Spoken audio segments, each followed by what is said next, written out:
Magandang araw mga kapitbook. Ako si Eddie Rusty ng San Agustin, Quasay Parish.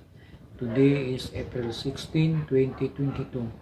Ang ating pong pagbasa na pagnilay-nilayan sa araw nito ay nagmula sa sulat ni San Lucas, Kabanata 24, talata 1 hanggang 12.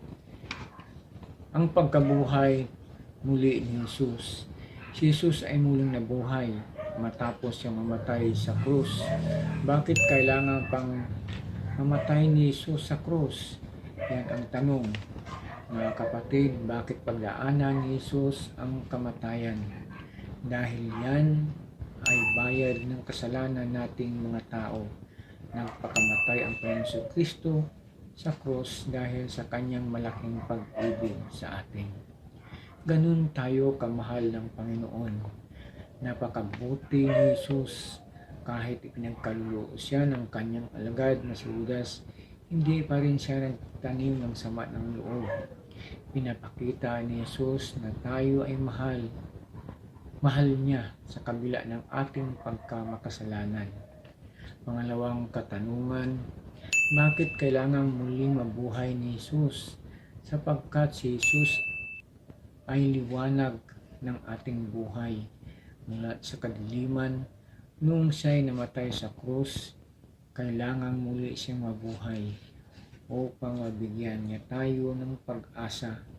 Kaya ang buhay natin ay puno ng pag-asa dahil alam natin na nandyan ang Panginoong Jesus na muling nagbuhay upang kapitan natin sa panahon ng kapighatian. Mga kapatid, hindi madali ang misyon ni Jesus na inaatang sa kanya ng Diyos Ama. Pinadala siya ng kanyang Amang nasa langit upang tubusin tayo sa ating mga kasalanan. Hindi siya naging tao upang sundin ang kanyang kagustuhan.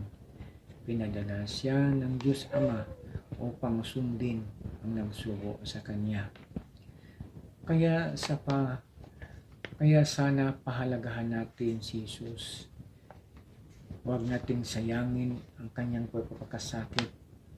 Ginawa niyang lahat upang masunod ang kalooban ng Diyos Ama at upang tayo'y mailigtas sa kasalanan. Kaya sundin natin ang kanyang kautusan dahil ito ang daan para makapunta tayo sa kaharian ng langit.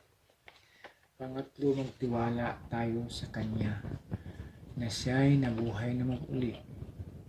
Nung ibinalita ng tatlong Maria na nabuhay muli si Jesus, sinang Maria Magdalena, Juana at Marang Ina ni Santiago, na nabuhay muli ang Panginoon. Hindi agad naniniwala si Simon Pedro, bagkus tumakbo ito papuntang libingan at doon nakita niya na wala na ang Panginoong Jesus sa kanyang libingan.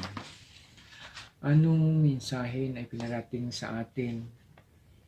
Hindi man natin nakikita ang Panginoon physically, ngunit naramdaman natin siya sa pamamagitan ng kanyang espiritu. Ganon kakakapangyarihan ang Diyos. Saan man tayo naroon, kasama natin ang kanyang banal na espiritu. Doon natin maramdaman ng pagkilos ng banal na espiritu sa bawat isa sa atin.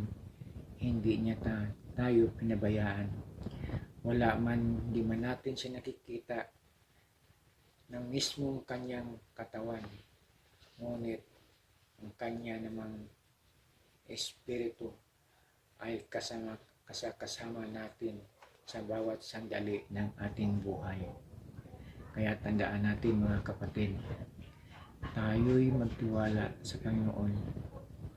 Hindi man natin siya nakikita personally, ngunit naramdaman naman natin siya espiritually. Hanggang dito na lang at sana nakapulot tayo ng aral Sa mga nais magsubaybay sa ating reflection, nais lamang pong mag-subscribe sa ating Facebook, YouTube at visit our website www.fitbook.ph or follow us on our Facebook page. Good day and God bless us all. Maraming salamat.